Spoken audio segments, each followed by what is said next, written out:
આજના સત્સંગમાં સર્વે વૈષ્ણવોને મારા જય શ્રી કૃષ્ણ.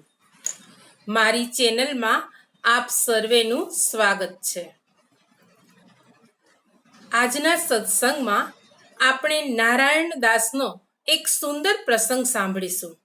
પ્રસંગ સાંભળતા પહેલા જે કોઈ નવા હોય તો મારી ચેનલને સબસ્ક્રાઈબ કરજો અને વિડીયો ગમે તો લાઈક અને શેર કરજો, જેથી કરી અને અન્ય વૈષ્ણવો પણ સત્સંગનો લાભ લઈ શકે. તો ચાલો સાંભળીએ આજનો પ્રસંગ. લાલન કો મીઠી ખીર જો ભાવે. નારાયણ દાસ ખીર ખૂબ સુંદર સિદ્ધ કરતા. શ્રી ગોકુળચંદ્રમાજીને નિત્ય પ્રેમથી આરોગાવતા. પ્રભુ ઘણી પ્રસન્નતા દર્શાવતા અને કહેતા, નારાયણ દાસ, તારી ખીરમાં સ્વાદ ખૂબ સરસ છે.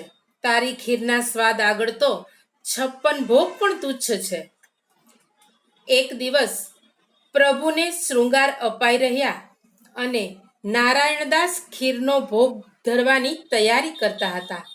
એટલામાં ખબર આવી કે શ્રી મહાપ્રભુજી ગોકુળ પધાર્યા છે.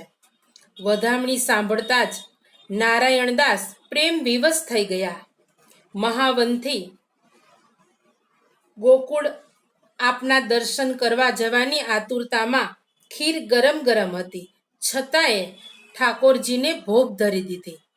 મનમાં એમ કે જરા ઠંડી થશે પછી પ્રભુ આરોગશે. તરત જ મહાવનથી નીકળ્યા.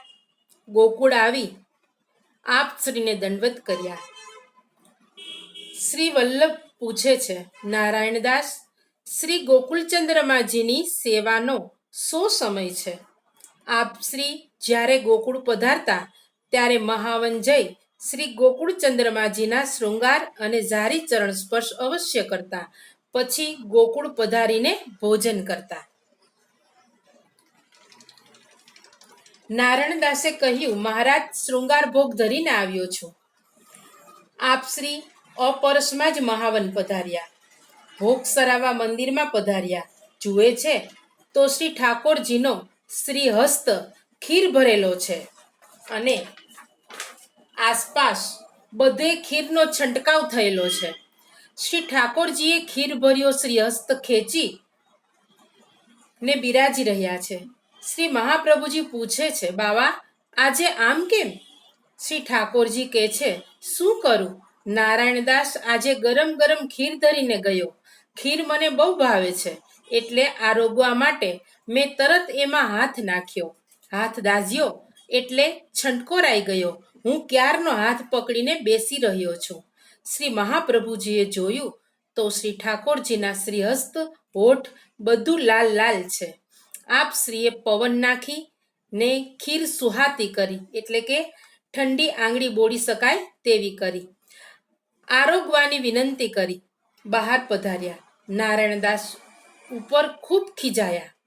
આજે તે પ્રભુને ગરમ ખીર કેમ સમર્પી? પ્રભુને કેટલો શ્રમ થયો.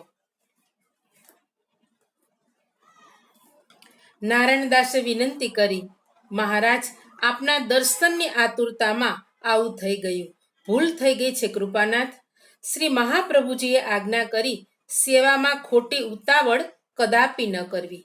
પ્રભુ સુકુમાર છે, એમના સુખનો વિચાર કરવો. અલૌકિક હેતુ માટે તે આ ઉતાવળ કરી તો એ અનુચિત થયું. તો જે વૈષ્ણવો લૌકિક કાર્ય માટે સેવા જેમ તેમ કરી દે તેની તો વાત જ શી કરવી. મહારાજ, હવે કદી આવી ઉતાવળ નહીં કરું, એવું નારાયણદાસે કહ્યું. વળી આપ શ્રીએ આજ્ઞા કરી. શ્રી પ્રભુને ખીર અતિ પ્રિય છે. ખીર અને શૃંગાર ભોગ બંને શ્રી સ્વામિનીજીના ભાવના છે, એટલે પ્રભુ પ્રેમવશ બનીને તરત જ આરોગે છે. તેથી ખીર અને દૂધ પણ સુહાતા કરીને જ, એટલે કે ઠંડા કરીને જ પ્રભુને ધરવા. પછી શ્રી વલ્લભ પોતે ભોગ સરાવવા મંદિરમાં પધાર્યા. શ્રી ગોકુળચંદ્રમાજીએ આજ્ઞા કરી, નારાયણદાસ, ખીર બહુ સુંદર સિદ્ધ કરે છે, આપ આરોગો. શ્રી મહાપ્રભુજી જરા મર્યાદાનો વિચાર કરવા લાગ્યા. શ્રી ઠાકોરજી કહે છે, મારી આજ્ઞા છે આરોગો, ખીરની સામગ્રી અનસખડીમાં ગણવી, એટલે કોઈ બાદ રહેશે નહીં. ત્યારથી ખીરની સામગ્રી અનસખડીમાં ગણાવા લાગી. પછી તો શ્રી ઠાકોરજીએ પોતે ખીરનો કટોરો લઈ શ્રી મહાપ્રભુજીને ખીર આરોગાવી. નારાયણદાસને આવા દર્શન થયા. નારાયણદાસે એ ખીરનો મહાપ્રસાદ ગામના સૌ વૈષ્ણવોને લેવડાવ્યો. એમાં અપૂર્વ અલૌકિક સ્વાદ હતો. સૌ વૈષ્ણવોએ લીધી, છતાં ખીર તો હતી એટલી ને એટલી જ રહી. સૌને આવા દર્શન થયા. પ્રભુનું એ સાક્ષાત અધરામૃત હતું. ખીર પ્રભુને એવી પ્રિય છે કે પ્રત્યેક ઋતુમાં નિત્ય પ્રભુને ખીર ધરાય છે. આજનો સત્સંગ શ્રી વલ્લભના ચરણોમાં સમર્પિત કરીએ છીએ. ફરી મળીશું એક નવા સત્સંગ સાથે. સર્વે વૈષ્ણવોને મારા જય શ્રી કૃષ્ણ. શ્રી વલ્લભાધીશ કી જય.